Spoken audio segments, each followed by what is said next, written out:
Hello, everyone. Hello to the folks who are joining in to our Zoom webinar.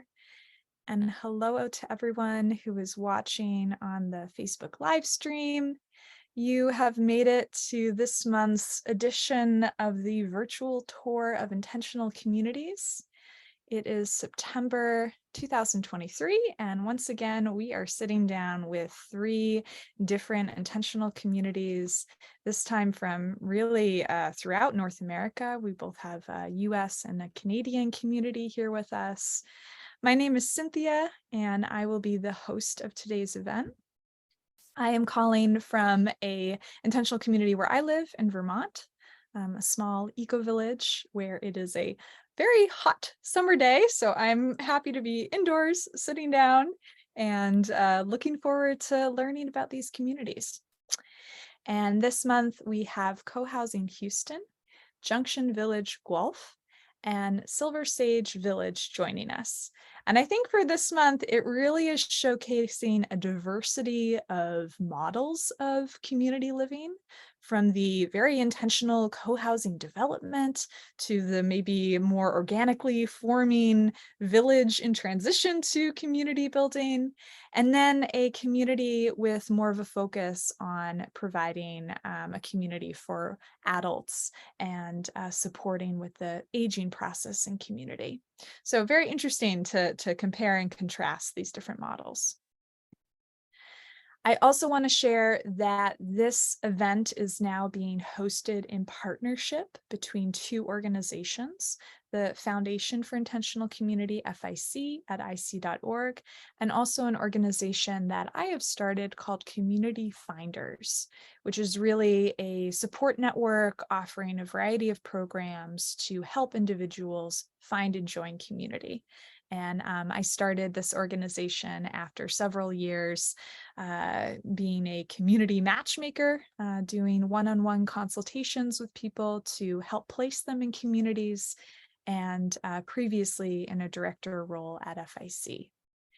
So some of you may be joining this event as part of our Community Finders Circle, which is an ongoing program for individuals looking for community. And you can learn more about that at communityfinders.com. I also want to put out a very special encouragement to support FIC, especially if you have been coming to this event on the free ticket, which has always been the case for this event. All of them are freely available on the FIC's YouTube channel. And FIC just does so much to support the community's movement. And they are a nonprofit organization run on a lot of volunteer effort. And it is a big endeavor to organize the directory and put on all these events and courses and bookstore and so many other things that they do. So if you have the means and feel the inspiration, we would so appreciate a donation to FIC. You can make a donation at ic.org/donate. And of course, all donations are tax deductible. And we will get started with CoHousing Houston. So I'm going to stop my screen share and I'm going to hand it over to Lynn and Kelly. Thank you so much for being here. Thank you, of course, to all of our presenters for being here. I don't think I said that earlier. I really appreciate you taking the time to share with us. And I'm looking forward to learning, especially CoHousing Houston. You guys are well underway and maybe in the construction phase already. I'm not sure, and excited to learn. So take it away. Thank you. Hi, everybody. Well, Kelly, do we want to go left to right from our slides? You can start us off. Okay, I'll start off. Hi, everybody. I'm Kelly Soika, and I'm a member of CoHousing Houston. And we always start our meetings with tell us a little bit about how you got to co-housing. So we figured we'd do that first. Why co-housing for my family? I have 3 kids and a spouse. We lived in co-housing in Boulder, Colorado before we moved to Houston. And I Googled and I thought, oh, there's probably not co-housing anywhere in Texas. But lo and behold, there's this amazing group out here in Houston. trucking along and now under construction and ready to go. So my family really appreciates the intergenerational aspect of co-housing, living with people who are not kind of our immediate peers. We really enjoy that. And then also just having this idea of a village within this huge city that we're in. We've got a group of people who we can really count on and who are a source of fun and support and all of the good things that co-housing brings. Thanks, Kelly. For me, I've been drawn to co-housing through friends of friends who've known about co-housing and decided they wanted to get some energy going around this in Houston about 7 years ago. And I think since then, my commitment and desire and energy force moving towards this way of living has only been intensified by a couple of things that happened to us during the last 7 years. So one of them was that we flooded during Harvey, and we once again experienced the amazing neighborliness of the Houston and Texas hospitality environment. But then, as happens in our world, as soon as everybody is poured out of their homes and we've had this marvelous community experience and everybody gets their houses repaired, we all retreat back to our air-conditioned little pods, and we just barely away from the driveway. And so for me, this is all about, I want to have disaster-free neighborliness. And I want to have that every day. I don't want to wait for the next hurricane. And the other thing that happened to us, as happened to everybody, is COVID happened. And we really realized just how we are very limited and our family structures, whatever your family is, whether you have 5 people under your roof or 3 or just 1, we all experience this lack and this kind of fracture that happened. And everybody got very much more in touch with why we need community. So I think I feel very lucky that we got this started before all these things happened, because it has just made it all the more clear that that is a really great way to live in the future. So that's our kind of why co-housing. We wanted to tell you a little bit about our past and a little bit about our future. So as I mentioned, we started 7 years ago, and we are now planning to move in 2024, even though there is a little bit of slippage. It is construction, it is post-COVID supply chain issues, but our original January construction completion is kind of sliding a little bit, into the springtime, but it should happen at some point next year. One of the things that we feel was really good about our past and going into the future is that we have really been very faithful to hiring in professionals to do the work. So when we compare notes with other communities who have tried to get launched, we notice that those that have not taken as much advantage of professionals early on struggle maybe a little bit more. So we feel really lucky that we've been able to get commitment from the membership to actually take that step. We were one of the first communities who said, yes, we are going to continue and press on doing a design through COVID. In fact, our first collaborative design workshop was scheduled like two weeks after everything got shut down with COVID, and we all came together and we said, you know what, we're just going to figure this out. We're going to do this anyway. We're not, even though the whole world, remember, we all thought we'd be back out by Easter. Remember that, by April? And we said, we're not going to take a chance on that. So we feel really good about the way we've been able to learn and surmount a lot of obstacles that were placed in our way over the last few years. We think it's really built some substantial strength in our group. And Zoom, amazingly, even though we all hate Zoom and we say we're sick and tired of all these Zoom meetings, we've brought all these really cool and interesting people from out of state who are now moving to Houston. I mean, from coast to coast and top to bottom. So amazingly, we have somebody from Santa Monica, somebody from New York City, somebody from Seattle, Denver. So it's been really great to have a broader reach. And we are absolutely the first in Texas to get it this far along. There have been various other attempts. As somebody who's dialing in from Austin today might be able to tell you a story about that, but we're really the first ones who have made it. So we get in 2024, and then Kelly can tell you, what does our future look like? Yeah, thanks, Lynn. Yeah, so we're kind of at this stage right now where we're starting to really peek at what is it going to look like when we all live together. For a long time, we were having these discussions about like, what are meals going to be like? And it was like, oh, that's so far away, but it's not really that far away for us anymore. So we're starting to build out some of our community agreements that are going to serve us as we live together day by day. So that's been an interesting transition to move out of project decision making and into how shall we live together decision making. And I think that that's one of the things that really will help us to figure out what our what our ethos of our community feels like. What does it feel like to be there day to day? Now with most of the people kind of sitting at the table, we have a much better sense of that than we did, 3-4 years ago. The other thing that we need to now turn our attention to also we had to go through some really, really massive value engineering. We decided when we were faced with these huge COVID price increases that it was more important to us to hold on to the people in the room than it was to hold on to our beloved pool, or my dreams of having a pool. So now we're nearing the end of the project, and we will hopefully, presumably, fingers crossed, have some distributable cash at the end. We'll be able to make some decisions about what we want to add back into our project. So that's kind of a nice little, like a little cherry on the top of the project if that comes to pass. But we're definitely kind of starting to look at that. The other thing that I think is really important, it says future, but we've been actually doing this all along, is that when 30 plus households plop into the middle of a big urban environment, it can really change the vibe of that urban environment.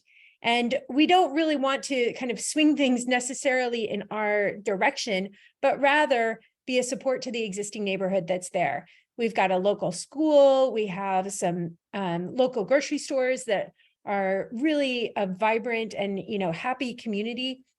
We want to make sure that we're a positive impact on that. So our community's been very diligent about attending neighborhood meetings and just meeting people and listening rather than speaking, and just really trying to show up and be a good neighbor even before we move in. And that's really started to pay off for us. I think that the relationships that we've developed, especially as our immediate neighbors have had to live through our construction, that relationship building has really gone a long way. And, I think it brings us closer to the people who we're going to see every day when we walk to the light rail. We're going to walk past their porch too. So it's really an important part of our current and our future work.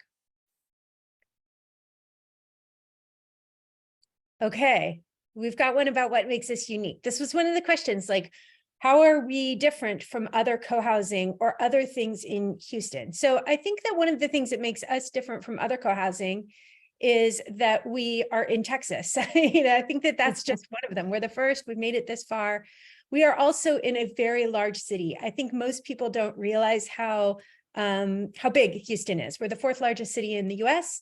And as far as the geography goes, it's really spread out. We're kind of like 5 cities all over. We're hugely diverse. The city itself is just amazingly diverse. You can find anything and anyone, somewhere in Houston. The area that we're moving into is kind of the immediate downtown area. So we have 1.5 acres. We are a very, very dense, close in, walkable, light rail accessible. You can live without a car there neighborhood. That's really different than all of the rest of Houston. And it's also actually different than a lot of other co-housing, because a lot of co-housing has moved out to areas where there's plentiful land, but it isn't really connected necessarily with the broader infrastructure of a city. So I think that sets us apart. We've been able to create a very sustainable plan for our community by making big investments in some things that are they were just painful to pay for, but we're going to be really grateful that we've done them. So for example, you can see a very tiny picture on the left. We have geothermal heat exchange, which is technology that's used to reduce your energy costs. And also you don't have to have as large of an HVAC system, which is important in Houston. Not so much for the heating, but definitely for the cooling. That's a really important part of our sustainability. In addition, by moving in together and reducing the amount of things that we all, accumulate and own, we've chosen to have a deliberately smaller footprint of our homes than the broader Houston market. It keeps you from buying more stuff when you just don't have more room. And it forces you then to borrow things from your neighbors and to go to the common house when you need a little bit of extra, flex space. Those are all really important design aspects that allow us to live out our values in a way that also keeps us inside of the city. I think Thanks, that's what I have. Kelly. Yeah. Do you have anything to add? I feel like there's a ton more, but well, I do, but I'm watching the clock, and so I okay. think we'll just have to, you There you know, go. Ask questions. call us and ask questions. Yeah. So thank you. That's great. Because the last thing that we had been asked to tell you guys about is our path to membership. So, you know, if you're finding out about it, then you come and find out more, because we have twice a month, we have information sessions, and that's where, in fact, we had one last night. So we had a really nice attendance. A whole group of people from across the country came, and we go into a lot more detail about some of the things that Kelly, I know, is dying to tell you that she's having to constrain herself on. We also have once a month in-person sessions. So actually some of our neighbors show up to that. So we have ways for you to find out more. If none of those times work for you, they're featured on our website under the events option. You can also just ask to have a private one-on-one with Kelly and I, and we can schedule it any time that suits your calendar, or we can meet you in coffee or Zoom or whatever works for you. So we really are, the two of us are like kind of the front of the boat. We're kind of going through this icy glacier, it feels like some days, and we're available to meet with you whenever. So once you decide that, then, you know, I think a lot of people in the US in real estate think, okay, I've decided it's all about me, like what I want to do, I want to buy based on a layout of a place and where it's located. And we sort of inject in there a 1 to 3 month phase where you become an explorer, because for you to be able to make that decision, it's really more about community than it is about the fixtures and the layout of your unit. So we really inject in there an opportunity for you to become part of the community, participate in some of these decision-making meetings that Kelly was talking about. Like, you know, we're kicking off, for example, this week, we're having a conversation about what is the donation process going to be. So, you know, if people want to donate things to the Common House, when we furnish that, or tools, etc. So these are the kinds of things that we're working on now. And it gives you an opportunity to get really close to the members, be at the table in Zoom when we're making decisions, and really come to grips with whether consensus decision making is really something for you, and whether sitting there with these people, it feels like, yeah, I can visualize myself, you know, being part of this tribe. It speaks to me. And then if you decide that's for you, after a month, you can apply for membership. And we then have you work with the finance team on, you know, exactly how that works. And eventually, right now, you then have to work yourself up to a 20% down payment of the cost of the unit that you select.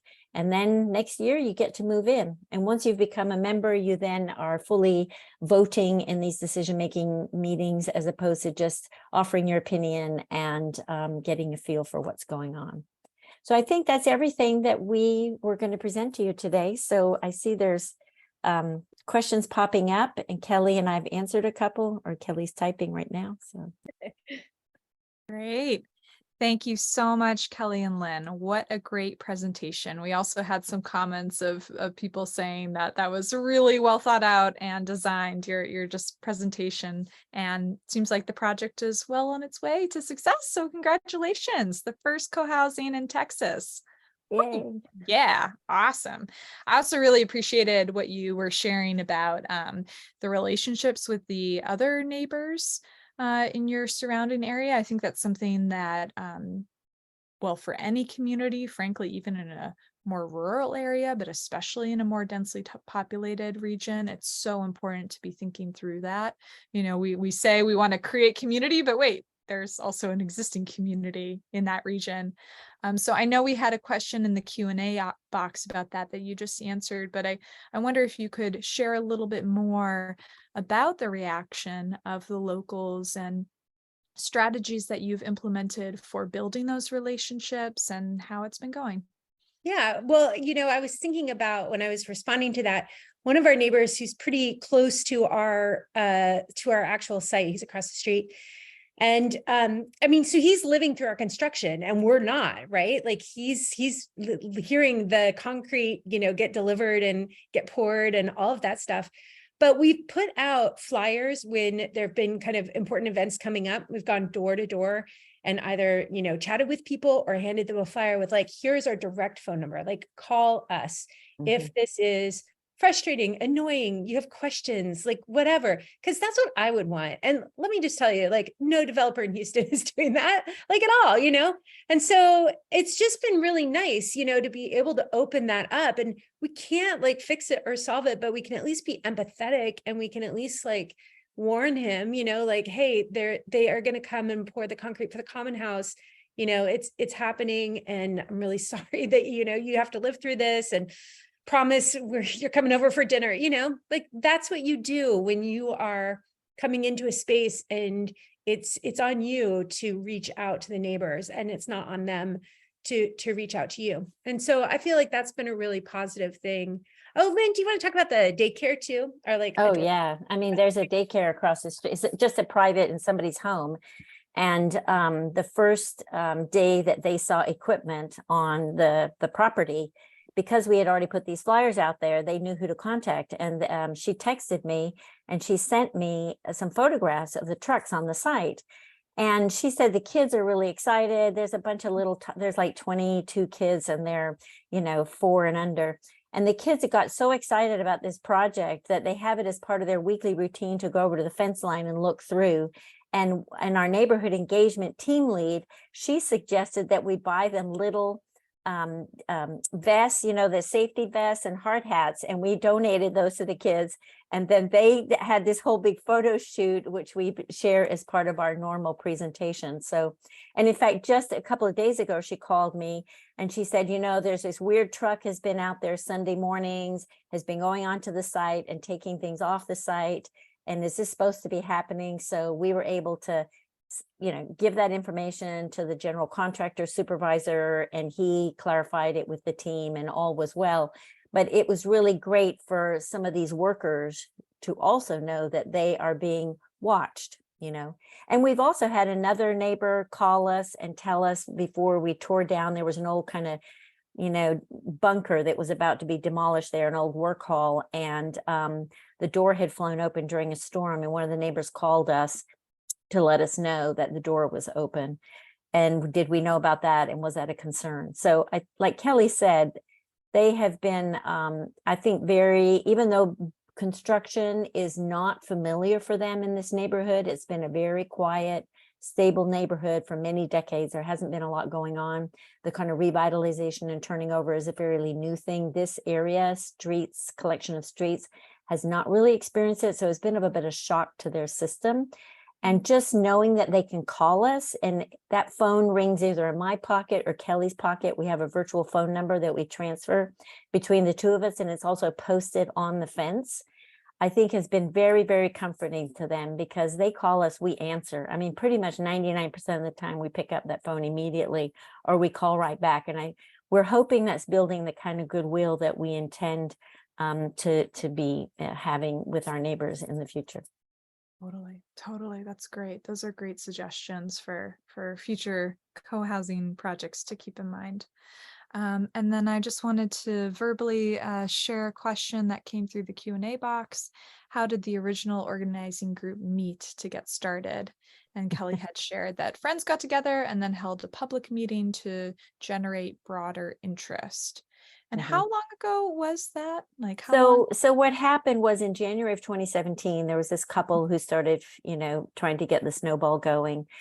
They collected us, me and my husband, and then we collected a couple of other people. And then they had connections with a very dear to everybody's heart in the center of Houston, old British pub.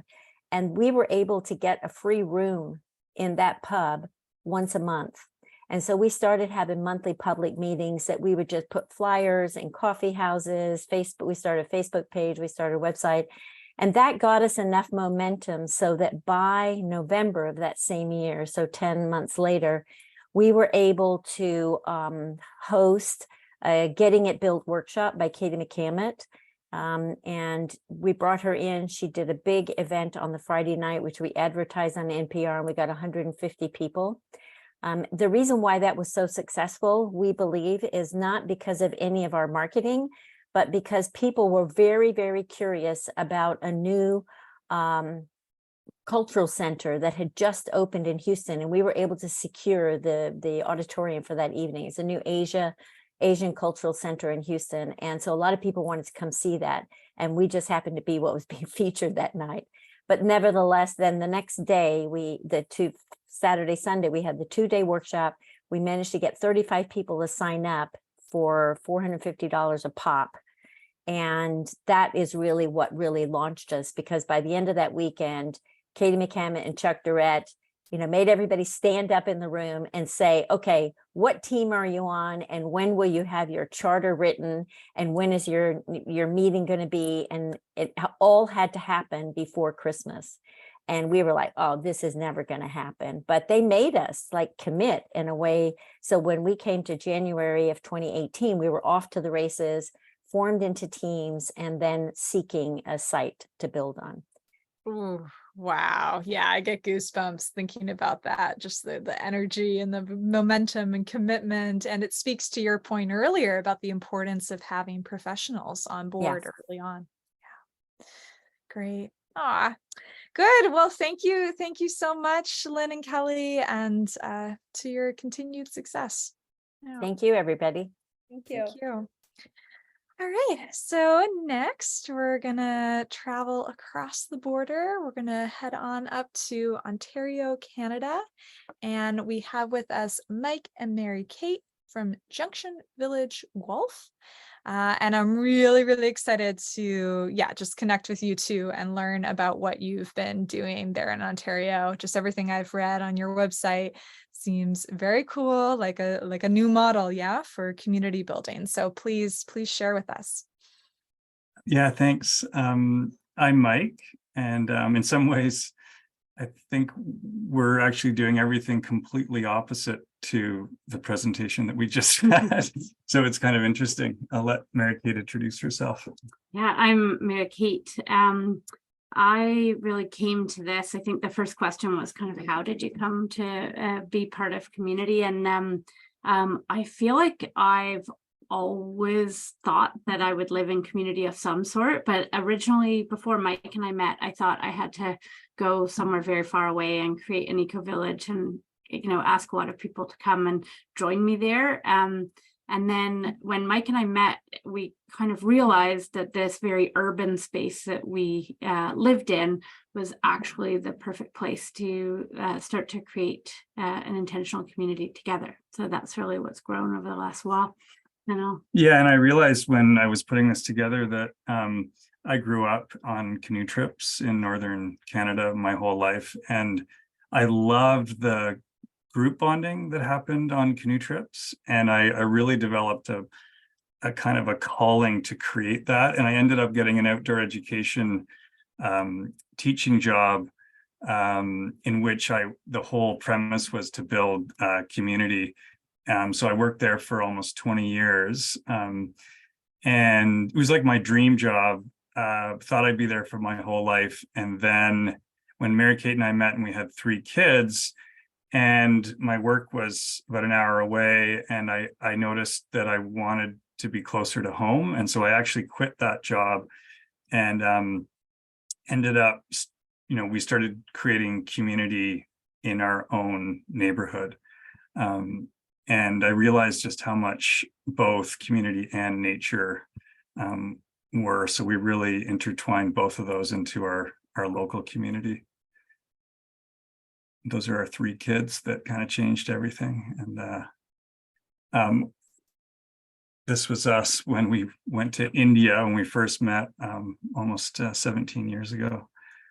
And so this was the house I was living in when Mary Kate and I met. And this is what we realized. We had this kind of 200-foot backyard that was a whole bunch of piles of bricks and kind of materials from the previous owner. But we saw that we had incredible potential to use it, almost turn it into like a public park. And so we just gradually started changing things. And as we went through the photos for this, I realized like how many things have changed over the years. So one of the things we started was we just started having gatherings. We started inviting people over to have potlucks. And one of the things that started was we developed a relationship with an organic farm that started bringing their food shares to our driveway. And that brought about 50 families to our house. And then the kids would kind of come into the backyard and the kids would start playing and the adults were starting to chat. And it started to be, so we started hosting potluck shared meals after each of the food share drop off. And it became this weekly event all through the summer. And we started closing the road and having street parties, and it started to really evolve. And in some ways we just envisioned, what we wanted the community to be, and then invited people to be part of what was an existing infrastructure. So it's quite different than like building something new. We had a house and a big backyard, and then we thought, okay, how do we use this as a hub, and then invite people to start renting around, buying houses in the neighborhood, and start to build it using this as the central hub. So we started quite early. This was our home, and we realized to start creating this as a family home and as a community hub, it needed some work. So we actually ripped off the whole roof and renovated our home. And that was kind of the start of starting to transform the spaces. And then my wife, Mary Kate, I was teaching at that program at the time, and she would sit in this window up here. And as she was breastfeeding our first child, she would look across, and there was this apartment building right across from us that was pretty run down, a bit dangerous. It was like, we just didn't have a relationship with it. It was kind of smoky and dirty. And one day I came home from teaching, and Mary Kate said, someday we should buy that place. And I thought it was crazy. And then it happened very quickly. We partnered with another couple, and we saw the owners, and they were about to put it on the market. We made a private sale, and we ended up purchasing it and then gradually renovating, each of the apartments, keeping them accessible, like affordable, but also starting to build it as a community space so that the tenants were connected. And then we added a roof, and we actually got a community loan from 3 or 4 members of the community to put on solar panels on the roof. So the building funded itself and all its renovations so it basically, we realized we really needed more housing to be able to create this community, especially given that it was in an existing neighborhood. And then gradually we just, grew more and more plants around it, and it's gradually evolved into this incredible community hub. And it's got 5 2-bedroom apartments, and some are furnished and some aren't. So it started to give us some housing that we could use to be able to point people to who wanted to live close into the community. And then, so this is like the aerial view. We're in a town called Guelph. It's about 140,000. We're about an hour west of Toronto. And we're in the Junction neighborhood on a street called Meadowview. And you can see this is the building with the solar panels, and then across you can see our yellow roof. And we knew our neighbors beside us on just up the hill from Meadowview. And we had also dreamed about purchasing that property because it shared the 200-foot backyard. And we dreamed about taking the fence down, and it would have been about a half an acre if we could have joined the properties together. And we actually built steps up to the fence, hoping that we could just put a gate in, but our neighbors declined that. And so we had steps up to a fence for about 10 years that had nowhere to go. But eventually they moved to the United States, and we were able to, again, collect a whole bunch of private loans to be able to purchase their property. And we had a big ceremony to take the fence down, and it was a very simple house, bungalow with this kind of addition at the back. And it had this master bedroom with the open kind of walls. And we we wanted to turn it into a shared house and use it as a community hub. And suddenly we realized we could transform this bedroom into what we call an alcove room now. It's like a series of pods. And we extended the walls up, and then we built these pods so that we can actually house 8 or 9 people in this shared house now. And so it's a really vibrant house next to us. The backyards are connected, and it really has become like the heart of the neighborhood. And this used to be the living room in the main house, and we actually turned it into a co-working space, built some walls, and now it's actually a 3rd bedroom that happened during COVID.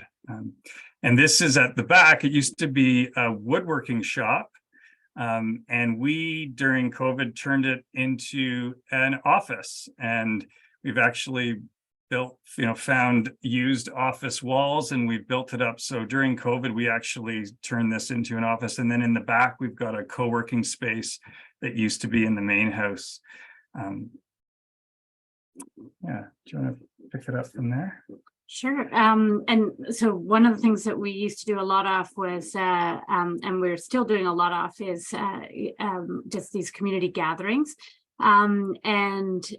It started at the time because I was working with a group called Transition Guelph, and we never had anywhere to meet, or we kept trying to find places to meet. So we had lots of these backyard working group meetings, and Mike was saying before, these potlucks came with that. So there's all sorts of coming together and sharing food, and obviously that had to end a little bit during the pandemic, and we weren't all gathering in that same way, but that started to happen again, and we're back to having weekly potlucks, and they're gaining people back up again, and people are starting to come back. We also had we'd create a space in the driveway for the CSA, but we would also just let any vendors who wanted to come just come and sell. So we had all sorts of things like bread and flowers and different things that would also happen in our backyard. We also had garden space and backyard chickens. And we had ducks. We've had free range turkeys, which apparently don't understand fences in downtown spaces, so they had to go to a farm, but they were very fun to have for a little while. This is a pizza oven that we all built together, and now sometimes we add pizzas into our gathering days. There's also a course that almost everyone in the community has done. So I'd say that's one of the things that makes this community really viable over a period of time, is that we've all got a common language, and we've got we're doing both inner and outer work, and we're doing work that is just moving aside any of the barriers that we might be having to creating life exactly how we want it to. This is another thing that we did early on, and we have stopped doing this during the pandemic, but I think we're about to start it up again, which is we offered spaces as a woofing spot. So that's worldwide opportunities on organic farms. So we've had probably over 200 people from all over the world who come and live with us for a period of time and cook with us, and just bring this kind of youthful vibrancy to exactly like the center of this community. So that's been fun. So I think just to finish, these are just some examples. This was an old shed that we actually turned into a community sauna, and people can now book it and use it. And where the shed used to be is now we built a little tiny house that people can book on Airbnb or stay longer term. We've added some games and a climbing wall, and we've got a community canoe project where a whole bunch of kids are coming together to build a cedar strip canoe. And then we've purchased a large canvas tent that we're now using kind of like an outdoor gathering space for workshops and community meetings, and that's where we can hold the potlucks. Maybe as well. that space, we haven't put a picture of it in, but this space that is a tent in the summer is a skating rink all winter. So we just, and this was really a way of trying out a space for all of us to gather. But our plan is to actually build onto the bungalow next door and build a large community kitchen and a gathering space for year round, because we're in Canada and it is cold for a good portion of the year. So I think we're out of time. So we could pause there. Yeah. Wow. Thank you so much. Oh my goodness. All that spearheading of driving forward community in an existing neighborhood and transforming spaces. And I loved seeing the climbing wall and the tiny houses and just, yeah, incredible. Thank you for sharing with us, Mike and Mary Kate. Yeah, I appreciate it. We're getting a lot of questions in the Q&A box. So, and also just, people commenting on how inspiring it is. And I'll just mention, you all are in the IC.org directory. Yes, yeah, we're in there. Yeah.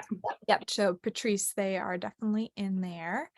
We're getting a lot of questions regarding the relationship you have with the municipality where you're located, and, has zoning allowed for these kind of transformations you've done and conversions of single family housing into more intense use, regarding parking and safety issues? Yeah. So it's a great question.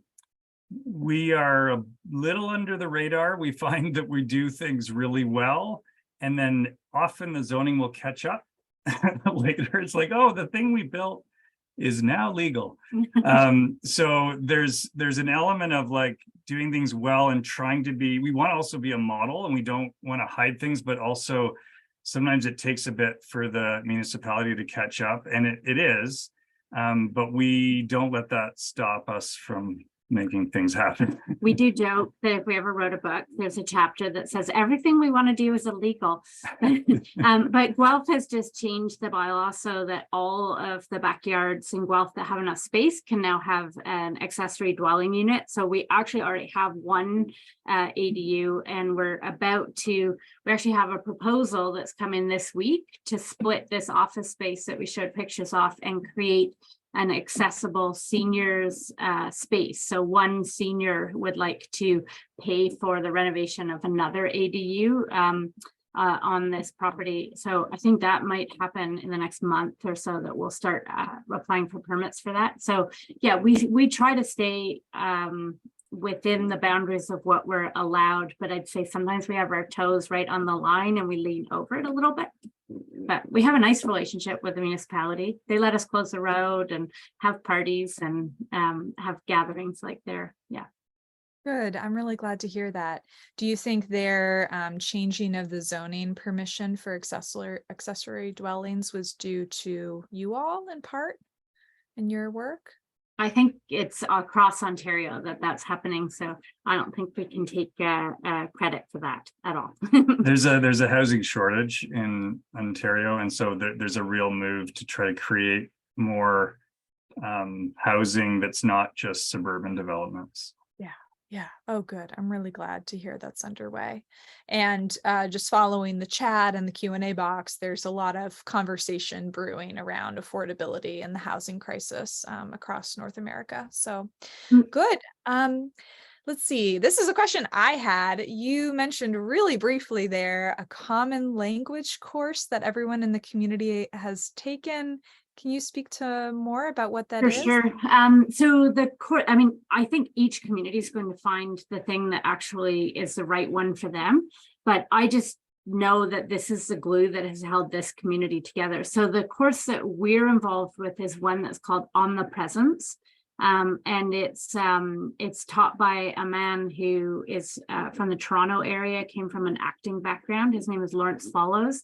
And actually it's gone on to Zoom now. So that used to be live during the pandemic. It became a predominantly web-based course. So it's now all across North America. So if anyone's interested in that, they're very small classes. So it's very difficult to get a space, but there's about 15 or 20 spaces that open up in a course.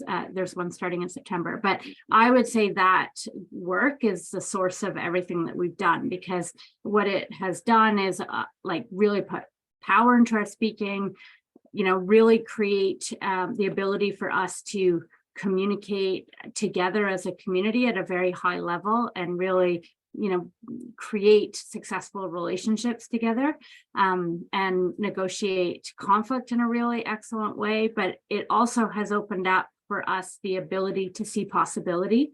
So for instance, with the house that we purchased next door, we didn't have 25 cents to put towards that house. Now we put an offer on it and we closed that house. All of that was sourced from nothing in 3 months. So our ability to cause and create what we see as a vision or what becomes an opportunity out of nothing is, I would attribute to the work that we did inside of that on the presence and continue to do, because we're stay involved with it. So, but I bet each community will have its own version of that in some sort of way, but that's definitely the glue that's held this one together. Wow, incredible. Oh man. Yeah, just to go for it and within 3 months be able to buy a building.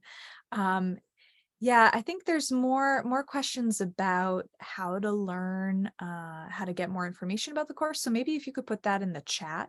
For if there's, sure. like, a Yeah, we can put the website or website in. something. Yeah, I think awesome. the website is transformguelph.com. Because it started in Guelph, but like I said, it's everywhere now. So we have people from Europe and Hawaii who are joining this and part of that conversation. Nice. I think the other thing that we didn't really cover was membership. And that's the membership model that we have is quite interesting because it's small. So anyone can be a member of the Junction Village from anywhere. We're trying to make it as accessible as possible. We have people who live here and are members, but we also have people who are members and live in Chile, and keep connecting with us. And, maybe they want to come and live here one day, but maybe we're just here to help inspire other hubs and other things that are happening. So we have a very achievable way for people to be members anywhere. It's not about geography. And part of that is that we've developed a core membership. So there's a small group that's beyond just Mike and Mary Kate that is now helping to make decisions and to create the vision and work together. And then there's a kinsfolk group that attends events. And then there's a traveler group that kind of hears the stories, but is not as close to the core. Nice. Cool. Yeah, I like that iterative membership process with the circles of depth and relation and enabling people from around the world to participate. This is very cool. Yeah. Oh man. Well, I think there's going to be more questions trickling into the chat and Q&A box. So just keep your eyes on that. And thank you. Thank you for your work again. Thank you for sharing with us. Thanks for the opportunity to be here with all of you. It's lovely to be here. Yeah, great. All right. So last but certainly not least, we are going to go now to Colorado. And we have Jim and Margaret here with us from Boulder, Colorado at Silver Sage Village, which is yet again, a different model of community building and one based on community for adults. So go ahead, Jim and Margaret, welcome. So thank you. I'll start while Jim is loading the slide. I think that we wouldn't say that this is a community for adults. I think we would say this is a community for seniors or elders. We are an age-restricted, and we don't mind calling ourselves that. We are an age-restricted community, and the expectation is that everyone who is here should, let's see, are you able to see that now? Yes, looks good. Okay, good. So the expectation is that the requirement is that everybody who lives here has to be at least 50, with certain exceptions for grandkids and caregivers and spouses. So one of the questions that you asked that I'm just going to address briefly is how we came to co-housing. And for me personally, I joined the community when it was still not built yet, in 2005 with my husband, Dan. And I was frankly ambivalent about co-housing. I was really kind of apprehensive about the level of personal commitment and the work. And so I thought we should just find another place in North Boulder that had beautiful views, and we could, come and visit our Silver Sage neighbors when we wanted to. And my husband, Dan, said, no, we're joining, because I would rather be on the inside reaching out than on the outside looking in. So I agreed with him, and we're here. So Silver Sage formed in 2007. What makes us unique is we are one of the first senior co-housing communities in the United States, and certainly one of the most, I think, highly functioning. Like the group in Houston, we are in a dense urban neighborhood, although not as dense as Houston. And I don't know whether Kelly moved from across the street from us or not, but we are across the street from an intergenerational co-housing community. As I said, we were formed in 2007. We're located in the foothills of the Rocky Mountains in Boulder, Colorado. We're a small community with 16 occupied units, and we're also, the city has a permanently affordable housing program. So we have 16 owner-occupied units, and 6 of those are in the city's permanently affordable housing program. So we have managed economic diversity and some other kinds of diversity as well. The first slide, let me just show you, we tried to show the evolution of our membership. So on the upper left, you can see us just as we were built. That's fine. And then on the other 2 slides, where the lower left is an early group of us, and the large right is our current group. And obviously our members have come and gone, but those of us, I think we have only 4 of our founding members units here. And one of the things I'll talk about later is how a maturing community stays vibrant. So our vision of aging is one of spiritual radiance, physical vitality, and social responsibility. We drew our inspiration from Reb Zalman's book, From Aging to Saging, a profound vision of the growing older, and from Chuck Durrett's, Chuck was mentioned before, the Senior Co-Housing Handbook, which is invaluable to us in terms of the practicalities. So the third slide shows our grand opening. We were a developer-driven community, and sitting next to me is Jim Leach, who was our developer, who also moved in. He'll talk about his own experience. But because we were what's called developer-driven, we were able to go from first forming in 2003 to moving in 2007, which is a pretty short time frame. And these are pictures from our grand opening. The person in the lower left, lower right is Reb Zalman, whom some of you may know from the Jewish Renewal Movement, blessing us as we started. So we've got 16 units on a 1-acre site. We have great views to the south and a really nice south courtyard, which is important in our Colorado winter, where we get a lot of sunshine. Like Margaret said, 6 of the units are in the city's affordable program, but you can't tell which ones are which by looking at this. And we've got the neighborhood that we live in is called the Holiday Neighborhood. And it's a model of neighborhood for new urbanist type neighborhood design. It's at a little bit higher density than the typical subdivision, in fact, double that density. And we very walkable, and you see a lot of people in the neighborhood because it's 40% and permanently affordable in the whole neighborhood. We have restaurants, coffee shops, a bakery, and even a neighborhood park, all within a quarter mile of where we live. And we're also within less than a mile to hiking trails up into the mountains. So it's ideal. People get out a lot. In terms of our actual place, we have over 5,000 or about 5,000 square foot of interior space in our common house, in which we dine and have meetings and use for all kinds of celebrations. And I'll use a good portion of it just for storing our stuff, because we have a part of that space is in unfinished basement area. We have really nice gardens out on the south side of our main building, with lots of gathering places. We eat outside a lot, especially this time of the year. So shifting back to what I would say is our values and some of the characteristics of us as a maturing community. Over the past 15 years, we've been together. Our vision and values have evolved. When we began, our values, which are shown on the right-hand slide, were really focused on quality of life and enjoying our beautiful amenities. As we have matured, our values, which are shown on the left, which we most recently developed in 2021, emphasize collaboration, listening deeply to each other, and celebrating our moments together.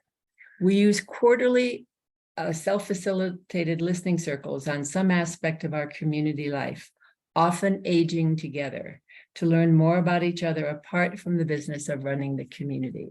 And just to read the slide, what's most important to us is to figure out how to live mindfully in community as we age. And we may be the oldest people on this program, I'm not sure, but one of the things that you really learn as you age is the necessity for really constantly listening to each other and shifting as each other's capacities change. The unifying theme is to create and sustain a community in which we can all age well together. We are still self-managed through 5 standing teams and a steering team, though self-management is a continuing conversation as we age. Our teams are systems and buildings, the slide just showed, gardens and grounds, community enhancement, common house, and finance and legal, which I serve on. Each resident is expected to serve on at least one team, and we have always strongly emphasized participation. But as we age and learn more about each other's preferences and abilities, our definition of participation has expanded. We manage our own finances and all of our common facilities. We use a modified consensus process to reach our decisions, which still works for us, even as some members experience cognitive challenges. So we share many activities together, and including biking, hiking, even running in our annual Boulder 10K race, or walking might be more appropriate. Yeah.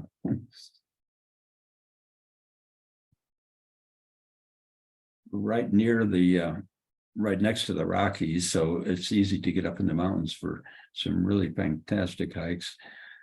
We have we're in the North Boulder Art District, and we have actually resident artists in part of our common house, as well as some of our members who are artists. So we celebrate the arts.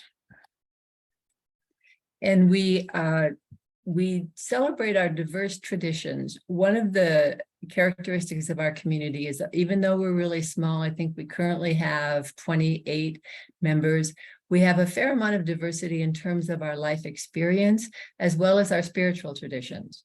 And so the slide on the upper left is our Day of the Dead altar, which we do every year. On the lower right, it's celebrating Hanukkah, which we do every year. And in between, we look for every possibility to celebrate whatever holiday we can find, whether it's Halloween, the Kentucky Derby, and we love to party. And you can see in this slide partying inside the common house And the lower right, we have a lot of musical concerts here. Another thing I would just stress, on the lower left, you can see two of our honorary grandkids. Since we are most all of us, I think now in our late 60s to 90, we look for ways to keep us vibrant, which one of the main ways is to have as many grandchildren around as we can. So we, the two little girls on the left are one of our sets of grandkids coming to listen to the concert. During COVID, we really hung in together. It was challenging, but we couldn't meet in the common house. But we acquired some outdoor heaters and had a lot of our meals right through the winter outdoors in small groups together. We worked with the whole business with masks, which was always interesting. We even figured out how to celebrate Halloween COVID style with a chute to throw drop candy down for the kids to pick up from our only member of our community who was exempt from COVID, who stays in the closet. And at the end of COVID, we celebrated together with a party with a Corona beer.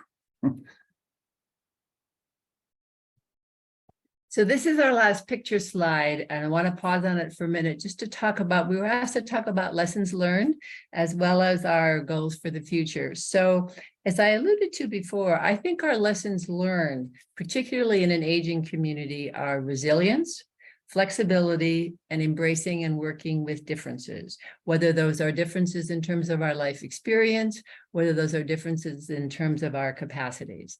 Our future goals include improving our ability to age together in community well and remaining active in our participation in the work and play of our community. So this is the website. You can reach us by silversagevillage.com. We try to keep information up to date on that website. We have a following of a lot of people that have an interest in Silver Sage because we were one of the first senior communities in the country. Because we're a small community, we don't have units available very often. However, we just happen to have one that just came open and will be on the market starting this month. You'll be able to get information on our website on that if you have any interest in it.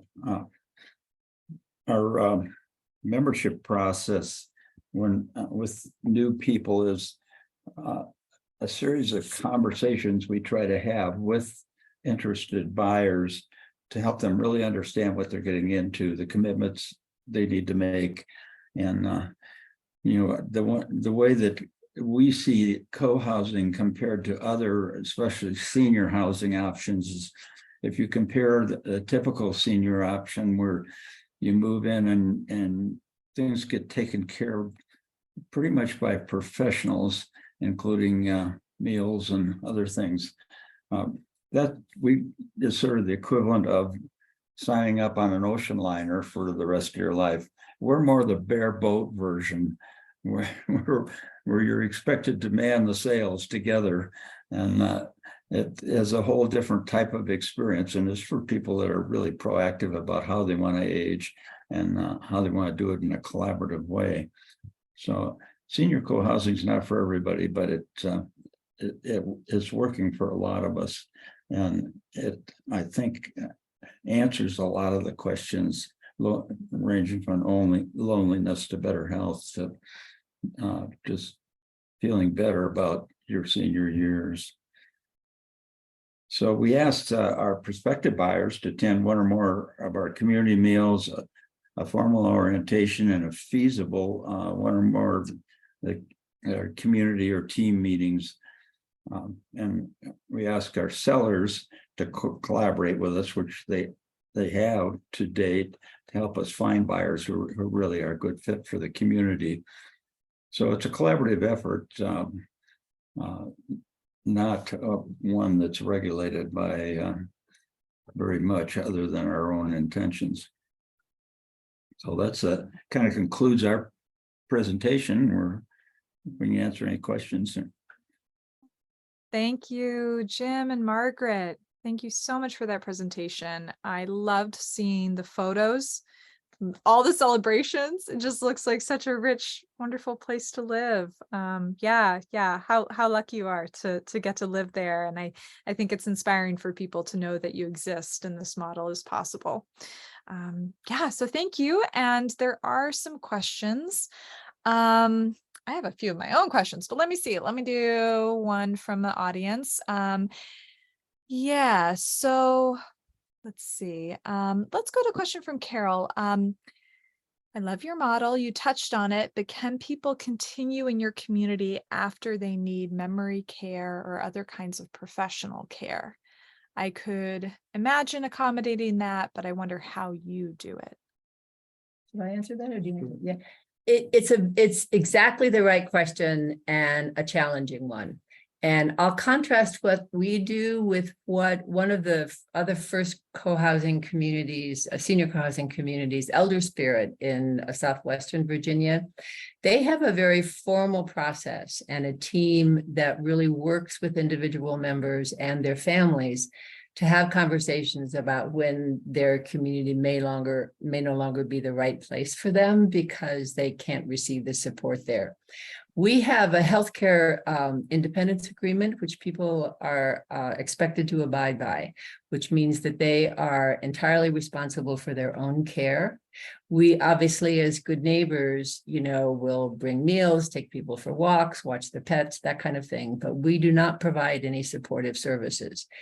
And we have a range of people. I would say about 3 years ago, we had 6 people move out to a continuing care retirement community, both because they candidly were kind of tired of the responsibility of a self-managed community.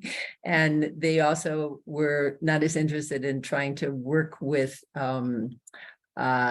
relationships, which can become difficult. We have people here who have increasing difficulty participating in particularly the cognitive aspects of our community. And we are in informal conversations with some of them, but we don't have an agreed on process community-wide for when we decide that we think it's probably not a good fit for someone anymore. We leave that up to the individual, and that has both benefits and challenges. Yeah, but one thing that a lot of seniors would rather age in place than that's their top choice over anything else. And this model that we've got is the closest to.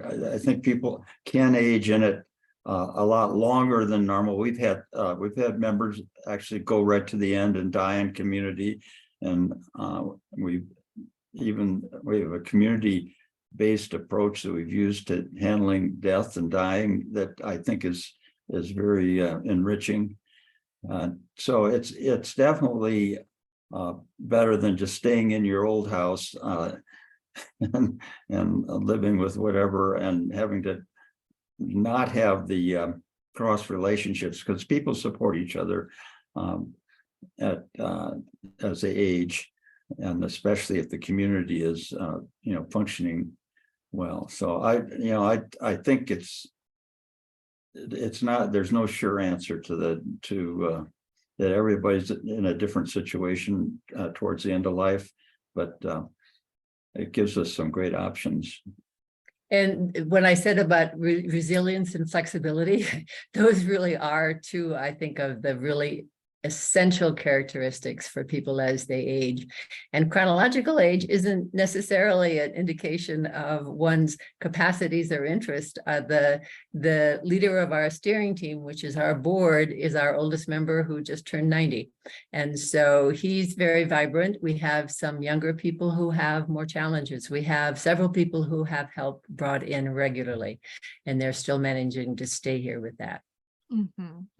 Yes, and that's a point that Carol had made too, that right. Can happen at any age. So great. Thank you for answering that question. And really it's nice to learn about your alternative approaches to the aging process and also dying in community. And yeah, we could go into this much deeper, I'm sure.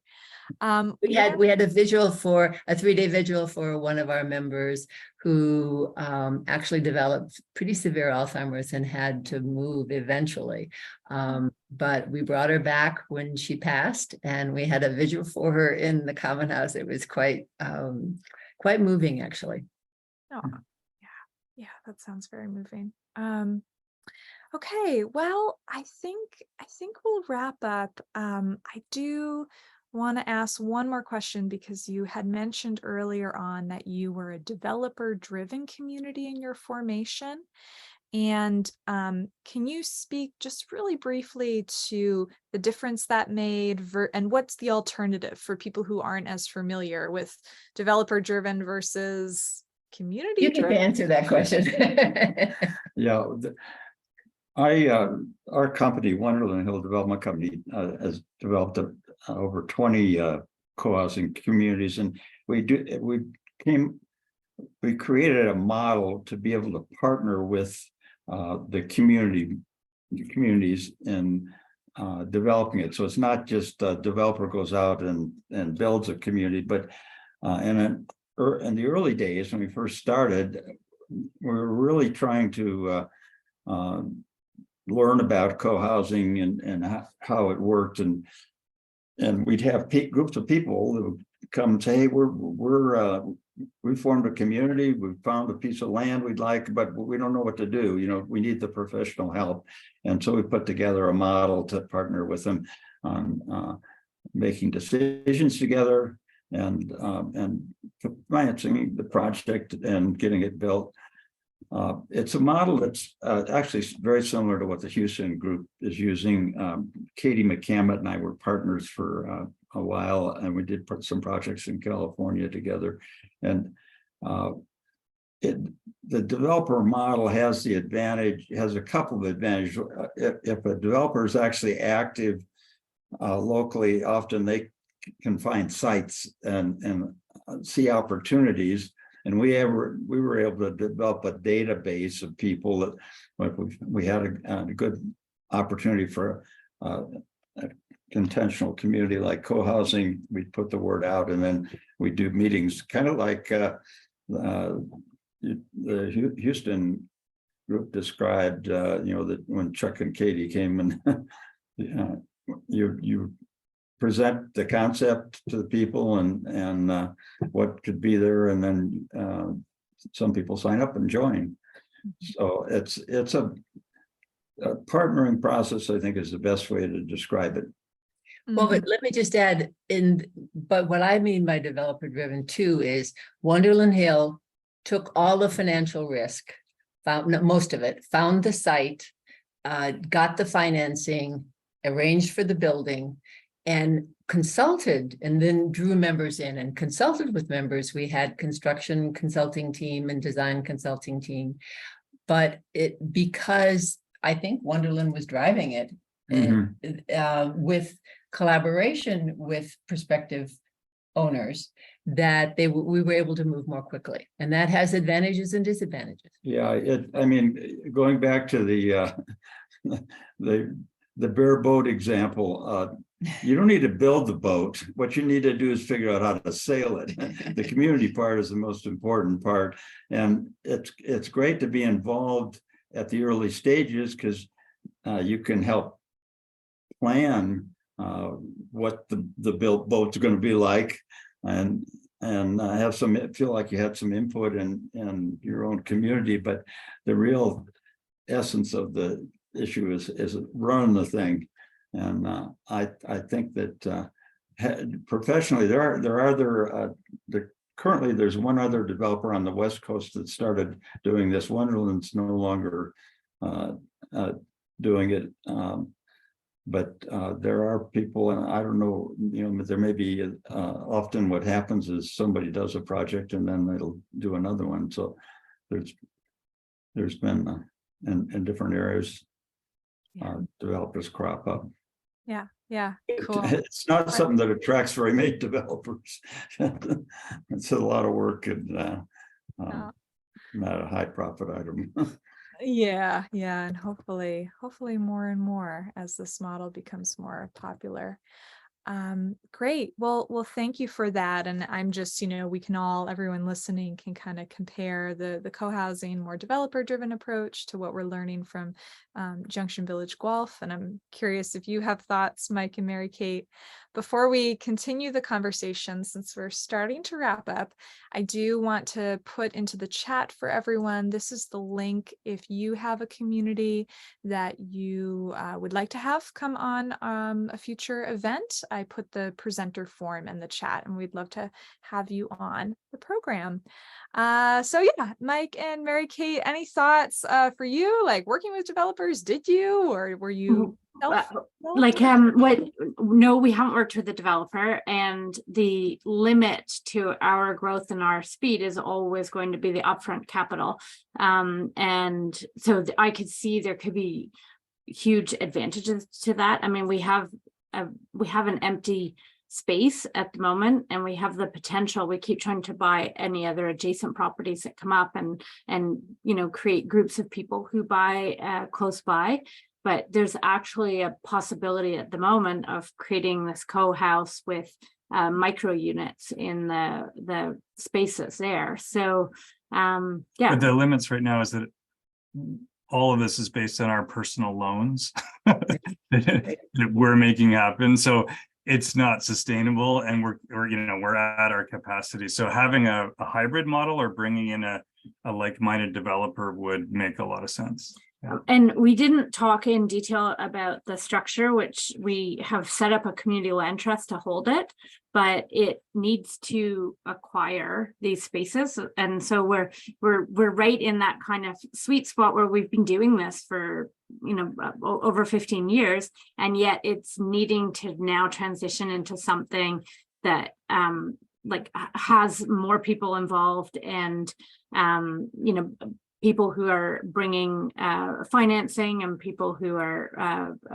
bringing other ways of doing this. But what we're about to launch is a capital campaign and community bonds as a way to try to bring some Have a more community own the land. Yeah. Mm-hmm. So okay, great. Yeah, thank you for sharing about the community land trust model, and we'll keep an eye out for that campaign launch. So Jim and Margaret, there are a few questions actually in the Q&A box that we didn't have time to address. So if you're able to find that Q&A box, you can type in an answer to those questions, but I also don't want to distract you too much from this conversation. So you feel what we don't see that icon. We see raise hands, we see, oh no, there it is, Q&A to the left, one more, there you go. Okay. Got it. Okay. Yeah. Okay, Only so if you feel like you have the time and the space to do it. Okay, so we should be typing as you are as you're talking. We can try that. Okay. Margaret can type and I can talk. Yeah, one can type, one to die. Exactly. There you All go. right, we'll do it. Cool. Thank you. Great. So yeah, I also wanted to bring us back around to one of the earlier questions or comments. I felt like it was an ongoing thread in the chat there for a while around affordability and our present housing crisis in North America. And I wonder, for you all at CoHousing Houston, has that issue come up? Have you come up with any solutions? What do you think? Yes, issue has come up. No, we at the very beginning, working with Katie, made a decision with the developer and Katie that if we tried to address that, in addition to everything else that we're trying to address as being the first in Texas, we would never get going. And so we very intentionally looked at it and decided cannot take that on right now. Gotcha. Okay. Yeah, sounds like it was a clear decision.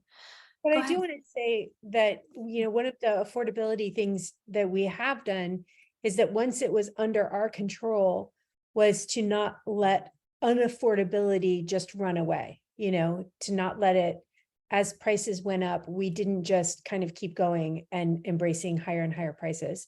we instead made some decisions to cut some things so that we could stay within at least the line we had drawn in the sand. At least we could stay at that line rather than just going up with the market.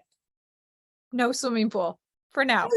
Yet. Yeah, just to put numbers to that, that's a great point, Kelly. Just to put numbers to that, the first estimate that came back when everybody got real and everybody put pencil to paper based on, preliminary construction drawings was a 50% increase in just the cost of the construction. So not the other wraparound, the budget.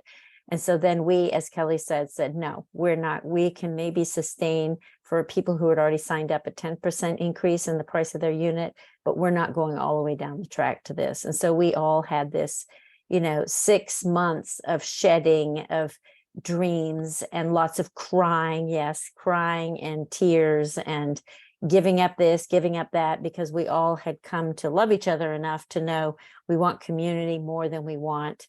Well, maybe not the swimming pool, but there were some other things that were. So yeah, good point, Kelly. Go ahead, Mike and Mary Kate. You have something? The affordability question is a huge one that we're holding all the time because as we were saying, we're stretched fairly thin, and because everything is like held in mortgages and loans and different things, like we're not at the moment able to offer affordable housing the way we want to. And so that's the idea behind the community land trust, because the community land trust will take those units completely, take that off the market. And the whole point is to create it as affordable spaces in perpetuity. The other thing is I think we showed a picture of that alcove space. Now that is affordable, and that's like an affordable short-term way. And I've been surprised at how many people have used these alcoves as a long-term living space, just so that they can live in this community. So we have people who have done that over like 1 or 2 year period, are living in an alcove space because that's an affordable way to live in this community. And sometimes they've moved out and then they move back in and they say, actually, the alcove's all I need. It's great.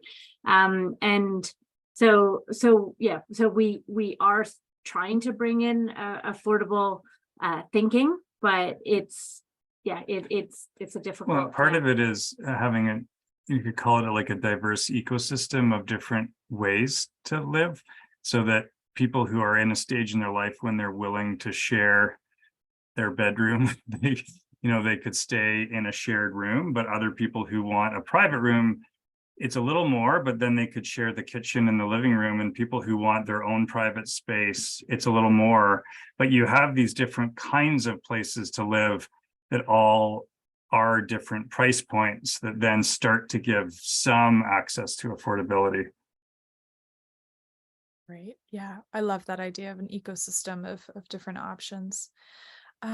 Jim and Margaret, I know you talked about in your presentation that you are, 6, I believe, of your 16 units are permanently affordable. And then within this bigger neighborhood, the Holiday neighborhood, that's a 40% affordability rate. How did that come to be? Is that government subsidized housing, or how does that work? It was the larger neighborhood was developed by our housing authority. Boulder's pretty progressive on affordable housing. They have a requirement, if you're going to build new housing in Boulder, you have to either provide somewhere between 20 and 40% of them as affordable, or you can buy your way out of it. Well, almost all developers buy their way out of it because it's too expensive to do it. We've did 4 co-housing communities in the city of Boulder, and all of them have 30 to 40% permanently affordable houses. Unfortunately, the economics don't work anymore because the cost of producing housing has gone up so much. When we did Silver Sage, we were able to save enough by virtue of the fact we got a higher density because we had affordable units, and the funds that we'd have to pay into the affordable program, we were able to keep. And so that really compensated for the cost of building the affordable units. It didn't compensate probably for their share or full share of the common facilities, or like I said, the land. In essence, we would have fewer units without them. So it worked at that time. Right now, it doesn't work in Boulder, but we're working on ways to make it work again. It's affordability in housing is, at least in the United States, has been kind of screwed around by as a tax break through loans. So we end up with a lot of affordable apartments as opposed to developed by not-for-profits, because they as opposed to home ownership units. But there's a real desire now to support home ownership again, and there's hope. Okay. But can I just add, as Jim said, one of the challenges in Boulder is the developers have a minimum of a 20% affordable housing requirement. But I think sometimes it's 20, sometimes it's 25. For this particular neighborhood, it was 40. But almost all of the developers choose to do what's called cash in lieu, and to take what their financial obligation is and to send it off site. Jim, so that you have apartment buildings, or even mostly apartment buildings, townhouses, they can be 100% affordable in the city's affordable housing program.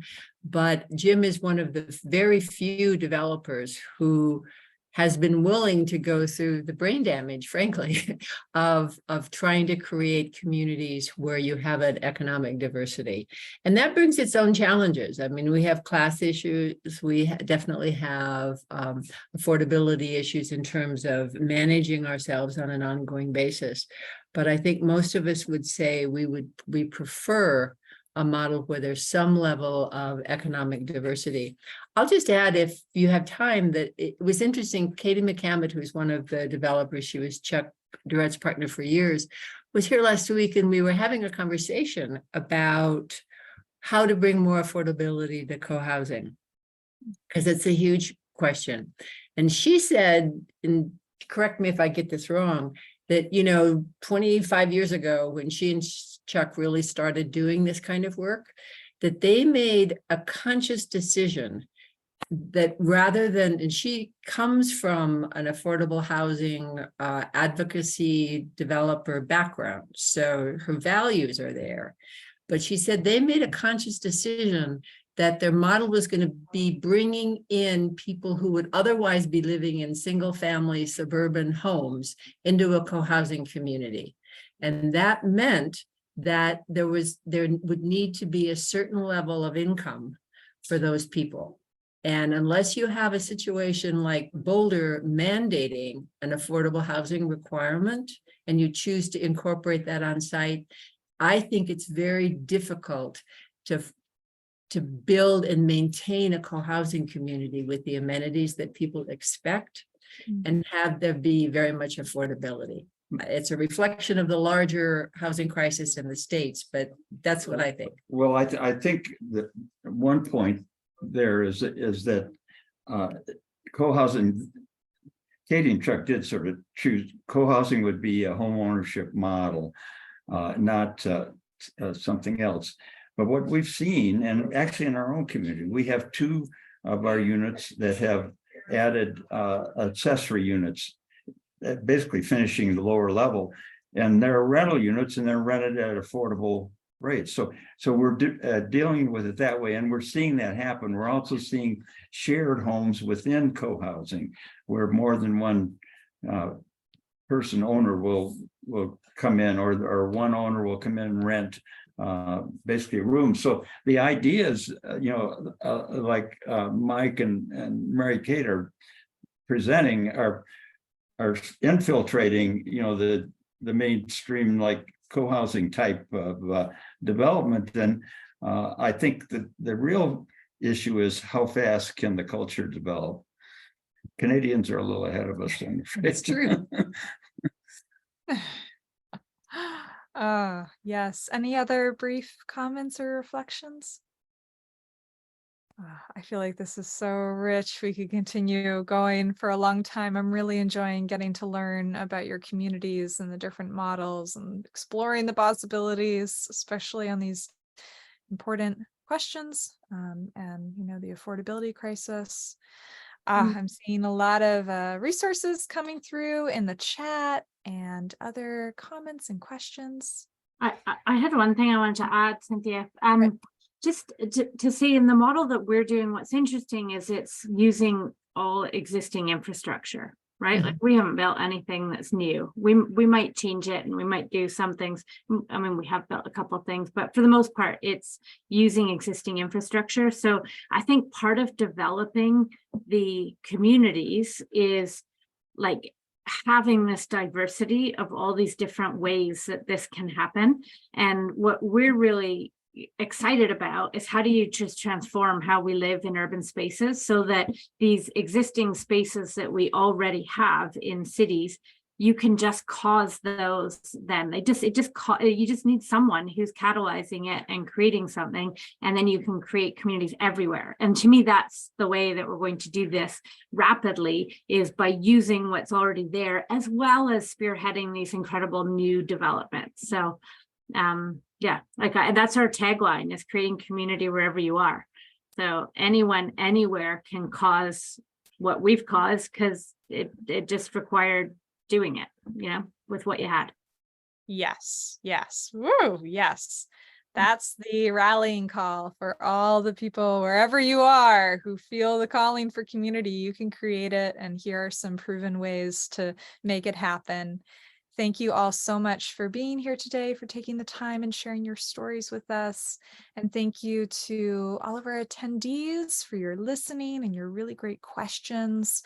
For everyone who's watching on the Facebook live stream or later on YouTube, I encourage you to come join us for the live Zoom event, because there's so much conversation in the chat and other questions that our presenters are answering through the Q&A box.